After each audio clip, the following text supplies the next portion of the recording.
Hello everyone, this is Brian. Welcome to my reusable Kerbal Space Program career episode 31.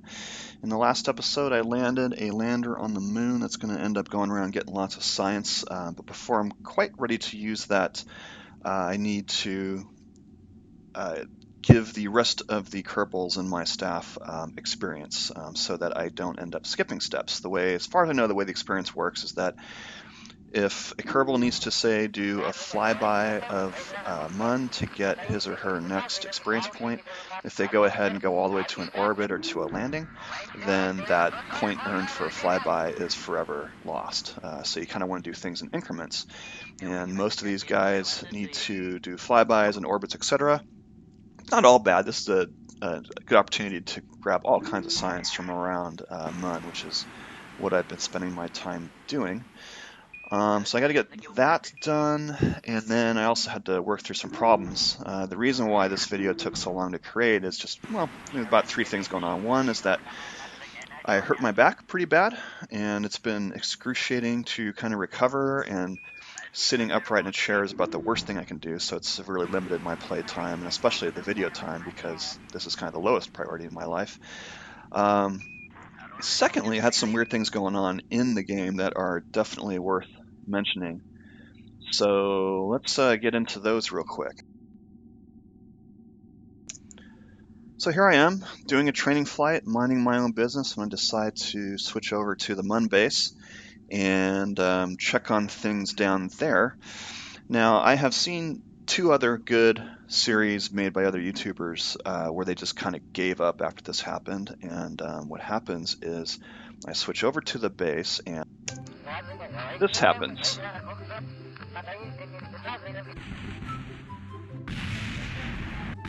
What is going on here? Kraken, anti-gravity, Godzilla, Kerbals using their Jedi mind powers. Ouch. Explosions, levitations, etc. No matter how many times I reload, go back, even load a backup file, this happens every single time. Now, on closer inspection, I noticed that all the tracks have fallen off the modules. So I think at this point, okay, well, I'll use this base long enough to get the science off of Mun, and then I probably won't be coming back after that, and I'll just take these home then and send new ones up to Minmus. So I decided to get rid of these spare parts by having Bill come up here and use his awesome super mental engineer powers here to destroy all of these tracks where they sit.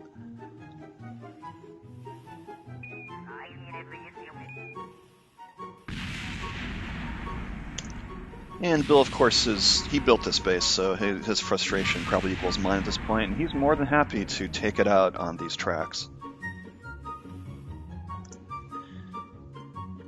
Now, I think it's right about here, I'm not sure, that I start to realize that it wasn't just the tracks. Every single node on this base, you can see there that the lander is getting kind of weird too, with parts going off of it in strange directions. The cargo lander, see that? So right about here anyway, I'm starting to realize that every single node on this base has failed. All these are just parts just stacked on top of each other, laying around, etc. The cargo lander seemed to be affected a little bit. The Science lander, the tracked vehicle there, just had one part that was messed up, so it had to be replaced as well.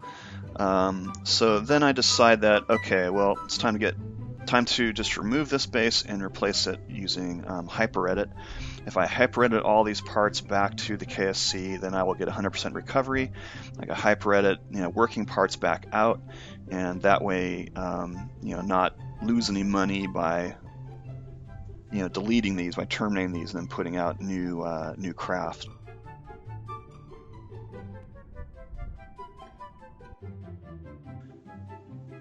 So here I am landing the new modules. I did decide to add a couple of drills to the drilling unit because, hey, I deserve it after dealing with all this BS. And then after a while, I have a working base again, and the next step here is to fuel up the orbital transfer vehicle, which was actually up there for almost 2 weeks, getting all kinds of science in a polar orbit, and it is now very low on fuel, so I'm going to refuel it from the cargo lander before sending it home.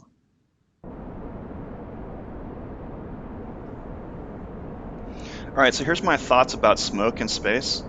Um, what I'm thinking is that you combine oxygen and methane or whatever's in here, kerosene, yeah, you will get smoke, but I think it's going to behave differently in a vacuum. My thought is that these particles come straight out of that engine at high speed, and they're going to keep going until they hit the ground, and then they're going to go off in some, random direction. The smoke that you see there, it's as if it's in an atmosphere. It's coming out and then slowing down and kind of staying behind the rocket. And I don't think that that's how that works in vacuums. And from what I've seen about movies from rockets, they actually don't do that. Apollo didn't do that. You watch the LEMs taking off, they don't do that. So I think that's kind of bogus.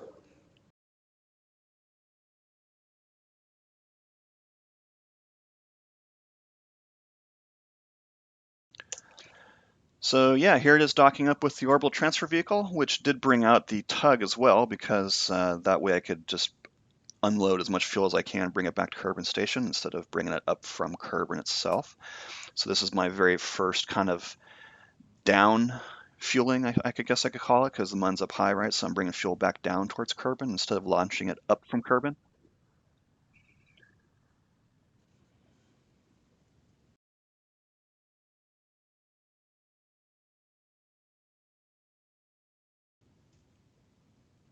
All right, here we are back and away from the OTV. I'm going to get this thing back down to the station there so you can start capturing more fuel that's being generated.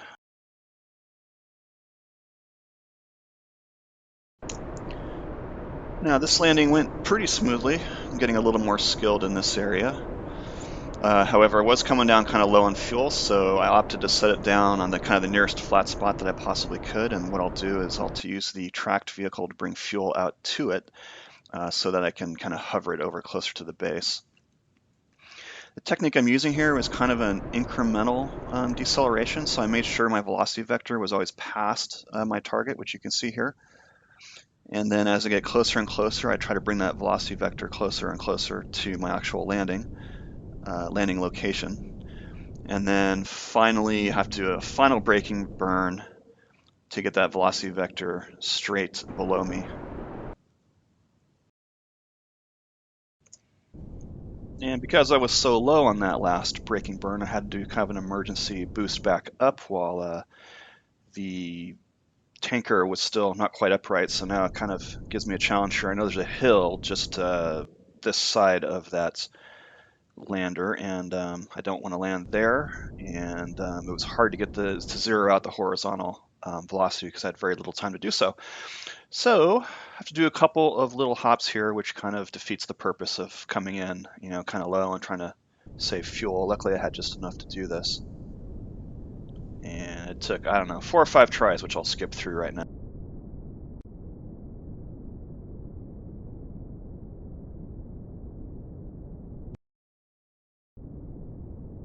And here it is, finally touching down safely. So the next task here is to send Bill and Jebediah home after their long missions. This will be the first kind of operational flight of this. Well, not first operational flight. We're just getting these guys back up into orbit so they can head home in the OTV while it is up there. Now I was going to use this plateau kind of like an aircraft carrier deck and do a more or less an horizontal takeoff and then jumping into the vertical flight at the end of it. But I think partway through this, I realized that the target vehicle up in orbit was getting a little too far ahead, and I wouldn't be able to catch up if I did that slow takeoff. So I opted to speed it up a little bit and just gun it.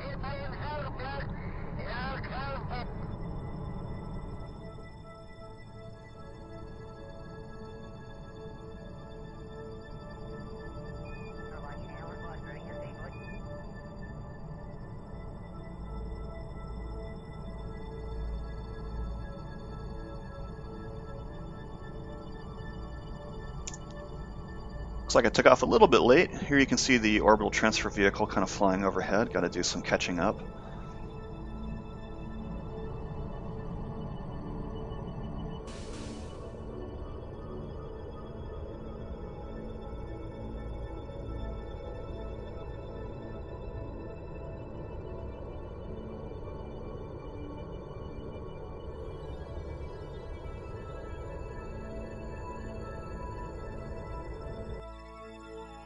And these two ships don't have a way to directly dock because I didn't bring an adapter up here, so I had to EVA them all over there, but that is actually fine because I think this is the first time I've had materials bay and goo in orbit around Mun, which is on that tracked lander there. So it was a good opportunity here to collect some extra science and move it across as well.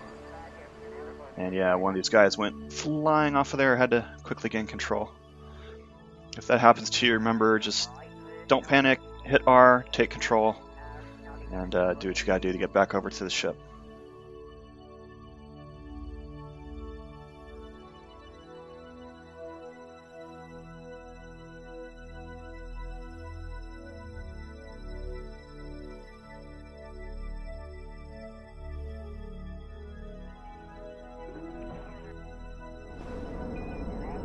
Now, when I designed this ship, I didn't really consider that it would be transmitting back large amounts of science and what that would do to battery power and power generation. So what I actually did was I put this on an orbit where it never went on the dark side of Mun. It was just orbiting around the terminator line between night and day.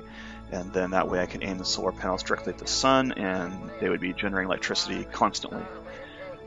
And it turns out that that created a very, very expensive return here because I had to do like a 90-degree plane change and then the transfer burn all at once, and so it actually turned out to be not a very good test of how much fuel I could bring back by generating fuel on Mun and then shipping it back home.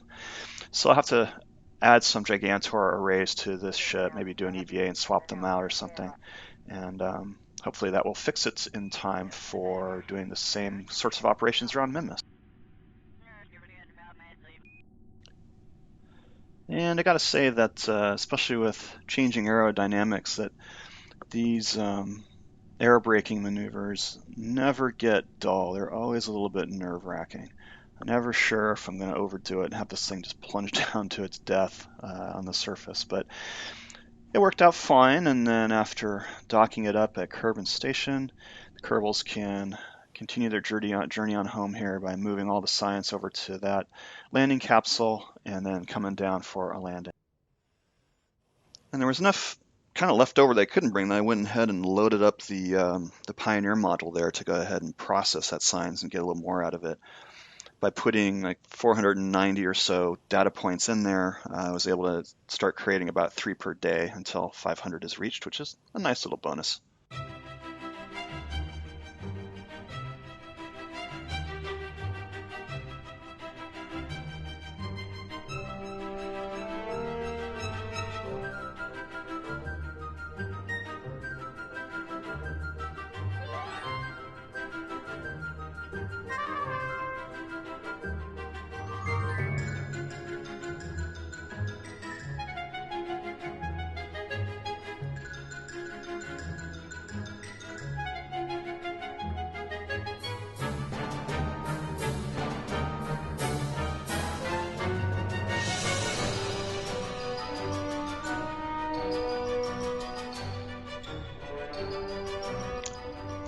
And then landing that capsule back here.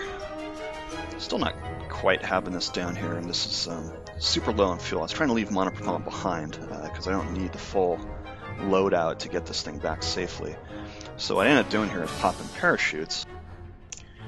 And strangely enough, the parachutes, I don't know what's going on here. They're acting like there's a wind or something.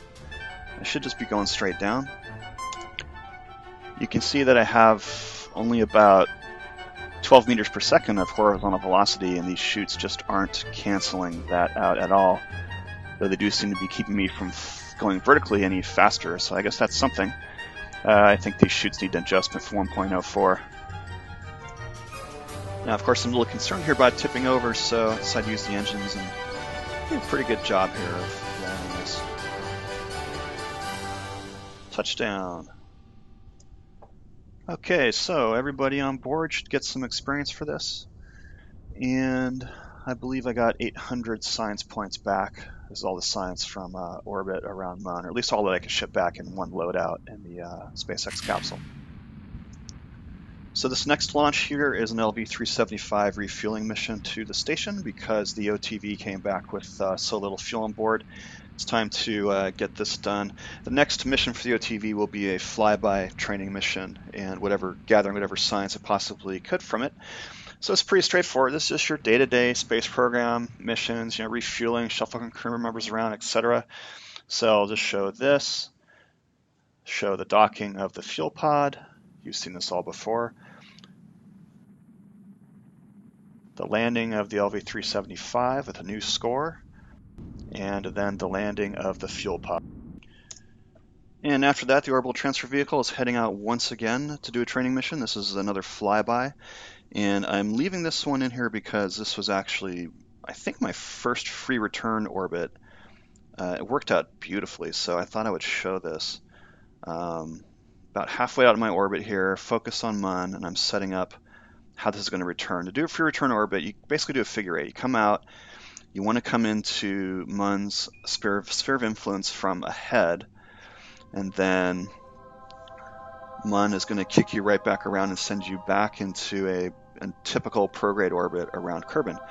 So what I'm watching here is I'm actually watching my periapsis all the way down at Kerbal to see how this all ends up. And then I'm going to burn this node out and then just let it drift, and it will go all the way back around to Kerbal. All I have to do is circularize once I get there. So now, this is the first crew that's actually going to go down in the lander and actually use it for what I wanted to use it for, which is go collecting science around the surface of Mun. And so the OTV heads back out on a training mission for some Kerbals need to do an orbit.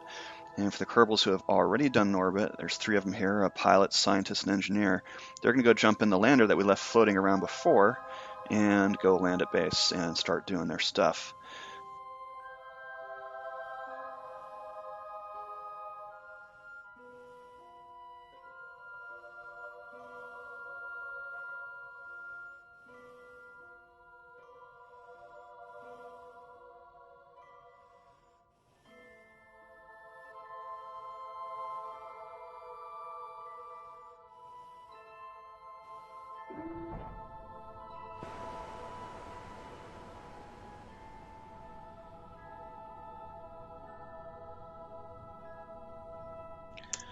So I'm EVAing them over one by one. I'm going to put this one somewhere in the back so the next one can get into the cockpit. And yes, that happened. What the heck? That, of course, was a bug, so let's reload and try again.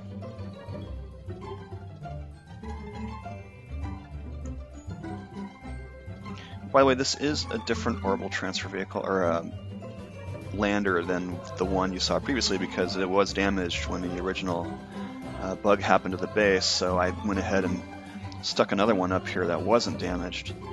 And there's something going on with this one. Coming in nice and slow and oh, yep, there it goes again. So that happened over and over and over and over and over and over again. Every time a Kerbal touched that thing, it just exploded. And of course, fortunately, somehow I either lost the video or didn't record it. I'm not sure. Maybe I was getting skeptical that I would ever get any Kerbals inside something in this lander. So here it is. This is the third one I've put up here. First one was damaged by the Kraken on the base, and the second one, as you saw, was just kept blowing up as soon as I touched it with the Kerbal. So I've got another version up here. Changed it just slightly to remove some part clipping around the mech jib. And I also took out one of the hull sections here. Yeah, I probably cheated, but sue me, whatever. Okay, let's get this thing down here. All right, so it looks like we're in a decent position here. I gotta target something around here, not the rover. Looks like I'm gonna have to target the rover. All right, rover's about 3 kilometers away from the base. It's a terrible thing to target. Whatever. Okay, and I can't tell because I can't really. Hold on a second. Maybe I can zoom in more.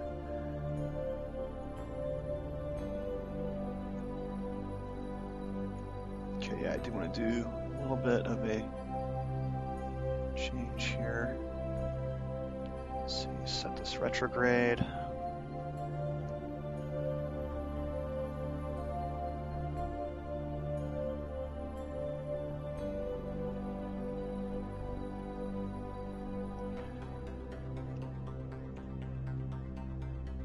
Just need to burn a tiny amount of fuel here to get this orbit to settle down.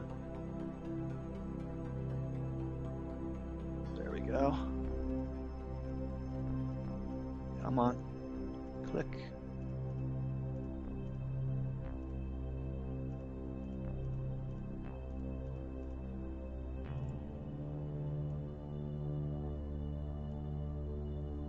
That'll probably do it. It's closer to where the flag is.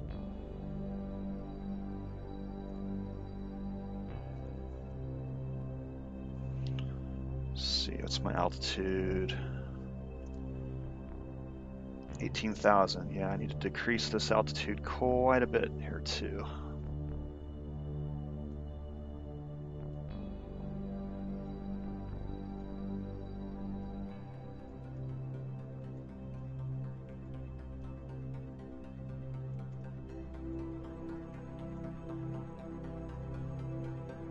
Of course, now it's hard to see.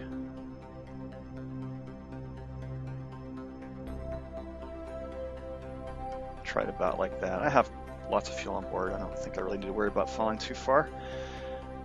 Okay, coming up on the node. That was quick. Got my RCS on in case it's unbalanced a little bit, and use my horizontal engines for this. Starting to burn at 4.5 seconds.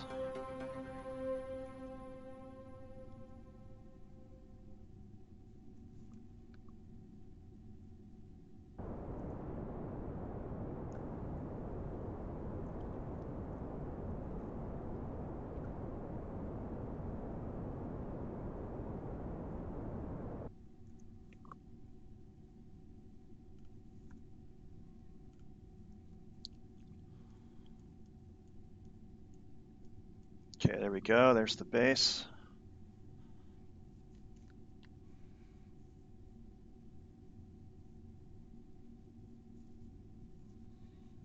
I need a good braking node here.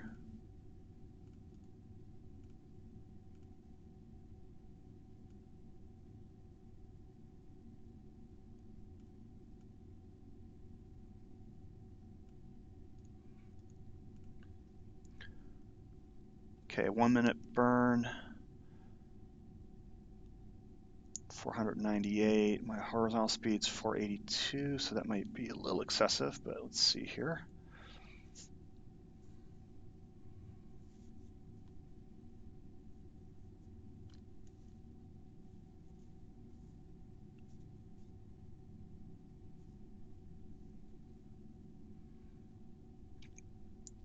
Now, if I burn retrograde, what will happen is as this marker starts to drop, because my movement's heading down, the vehicle will tilt up, and some of its thrust will be used to actually hold it up at a high altitude.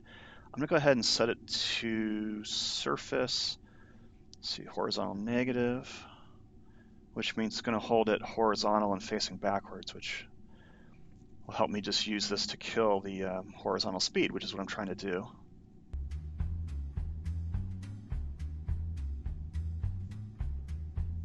Let's fast forward a little bit. About right.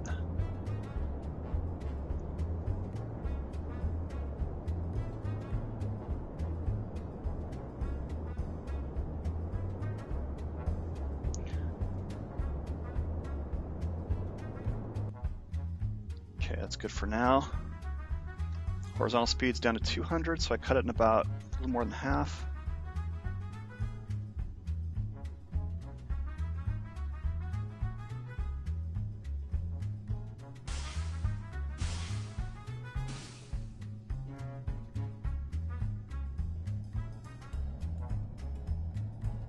Slowing down my descent a little bit.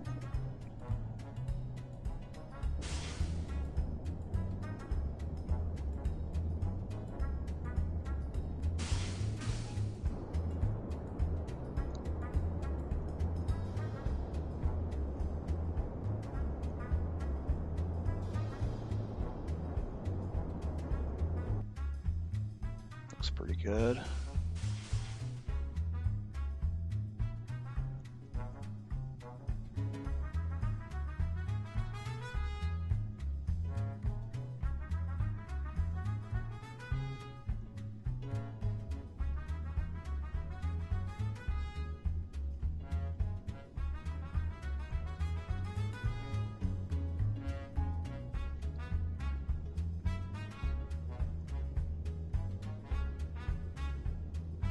Come on, frame rate, you can do it.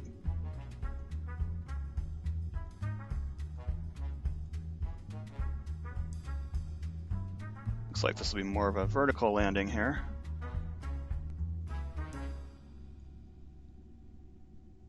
Having a hard time rolling this thing in the right direction. Keeping its nose in the right place too.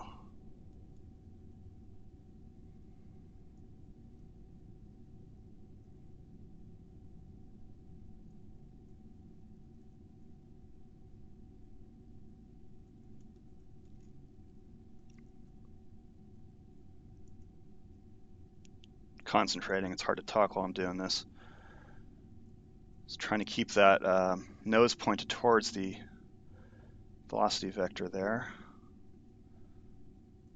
This was a lot easier on those practice runs that I was showing and I was talking about this craft. There we go. -2 vertical speed is looking pretty good. So I don't want to land on the nose. Touchdown, throttle off, RCS off, and we're down. Brakes off. That's what I forgot to do right before I touched down. Okay, drive on over to the base. Stuck the rover way over there trying to up the frame rate. It's not really necessary anymore. Probably just ship that thing back to Kerbal. Alright, time to make these guys at home and set them up for their first flight, so this series should be all ready for using this to go gather science and complete contracts around Mun in the next episode. And until then, fly with confidence.